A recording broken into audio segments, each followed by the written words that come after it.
sur ce stand, on présente le Pilote Sport 4S connecté.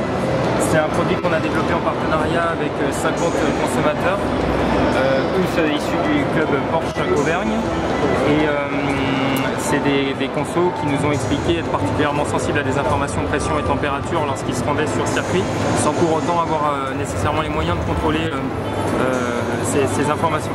Donc ce qu'on s'est proposé de faire, c'est de leur donner un pneu capable de leur transmettre ces informations et une application pour les aider à comment dirais-je, comprendre l'information qu'il leur est donnée. Exemple, ce qu'il faut savoir, c'est que les préconisations de pression que l'on recommande sur l'essieu avant ou l'essieu arrière ne sont pas les mêmes selon qu'on soit en roulage sur route ou bien en roulage sur circuit. Donc à titre d'exemple, on peut prendre le Nürburgring qui n'est pas très loin.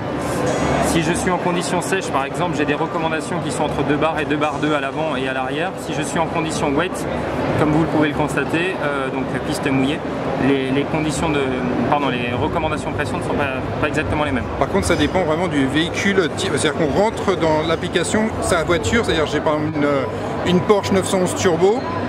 Et là, automatiquement, on sait la pression préconisée par le constructeur. Alors, j'aurais pu commencer par là. Les usagers futurs auront d'abord à configurer leur véhicule et à déclarer les pneus qui sont sur le véhicule. Donc, selon qu'il s'agisse de Pilote Sport Cup, pour l'exemple, on a mis Pilote Sport Cup, ça aurait pu être du Pilote Sport 4S. Donc, en fonction du véhicule et de la monte, effectivement, les préconisations que l'on va être amené à faire ne seront pas nécessairement les mêmes. Si je démarre le run, pour ainsi dire, en partant du principe que je suis dans mon véhicule, je démarre ainsi, le véhicule, ou plus exactement les pneus, se connectent à l'application, les informations pression et température remontent et un code couleur rouge, orange ou vert indique si on se trouve ou pas dans la bonne fenêtre d'usage du pneu. Évidemment, le rafraîchissement est très régulier, donc les valeurs sont dynamiques. Pour objectiver la performance et pour un peu plus de fun, on a rajouté un chronomètre. Et on a également une autre fonctionnalité dès lors que l'on bascule le téléphone qui permet de donner une indication à l'usager sur l'évolution du comportement du véhicule vers quelque chose de plus sous-vireur, donc on perd l'avant du véhicule, ou plus sur-vireur, on perd l'arrière du véhicule.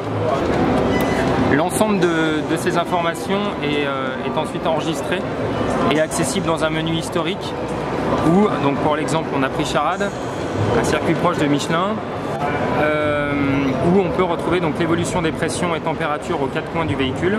Donc pression, température, on sait à combien on a démarré, on sait à combien on a terminé. Est-ce qu'on a le temps réel ou pas? On peut avoir le temps réel, c'est-à-dire lorsque l'on... Bien sûr, alors là, il suffit pour ça de basculer le téléphone et vous avez une timeline qui permet de voir comment les pneus ont évolué en pression. D'accord, on a une historique. Tout au long du run.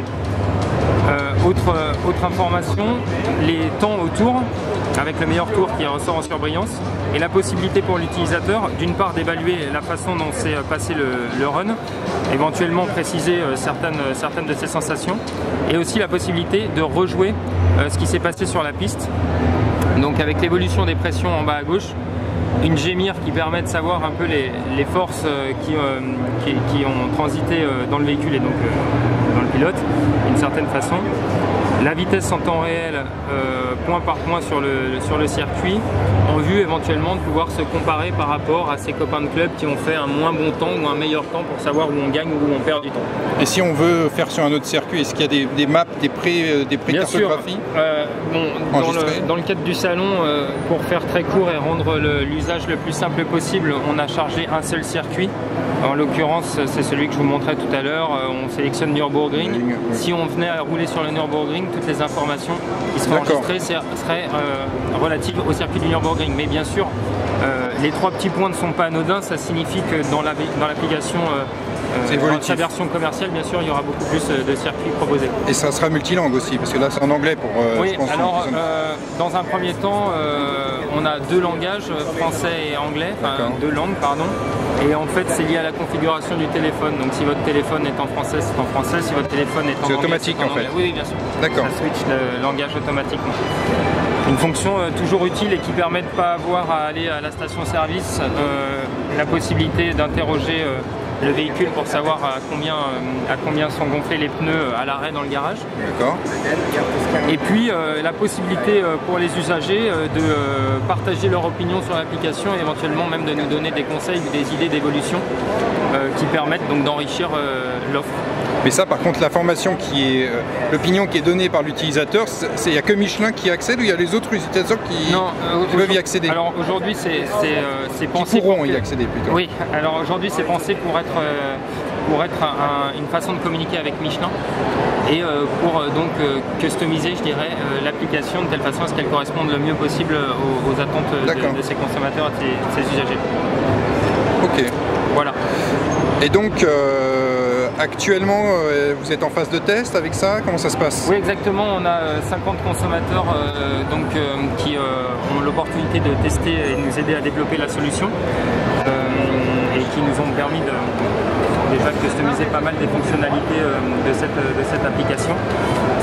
Le but étant donc de robustifier l'offre, tant techniquement que sur l'ergonomie, afin de sortir quelque chose de parfaitement opérant et répondant le mieux possible aux attentes des consommateurs d'ici quelques temps. Concrètement, ce genre de capteur est installé dans les pneus, permet d'enregistrer donc température et pression. Ces informations sont communiquées sur le smartphone via un petit boîtier récepteur que l'on installe facilement dans le véhicule. Il suffit d'avoir une prise 12 volts du type allume-cigare. Donc je précise simplement que l'application est bien sûr fonctionnelle sur système iOS et Android. Le choix que l'on a fait, le choix technique que l'on a fait d'un capteur sur le pneu plutôt que les données qui pourraient être récupérées via une valve TPMS, c'est simplement que, comme je vous l'expliquais, on est sur pour l'instant un usage très sollicitant sur circuit et que naturellement une valve TPMS qui est attachée, enfin solidaire de la jante, qui est elle-même solidaire du disque de frein, dans un usage très sollicitant, vous comprenez que les freins ont tendance à monter en température assez fortement. Par rayonnement thermique, cette température est transmise à la jante qui elle-même la transmet à la valve et donc on finit par remonter une information erronée. C'est la raison pour laquelle on a fait le choix de se désolidariser de la jante pour venir migrer sur le pneu. D'accord, parfait. Bah, écoutez, merci beaucoup pour ces explications.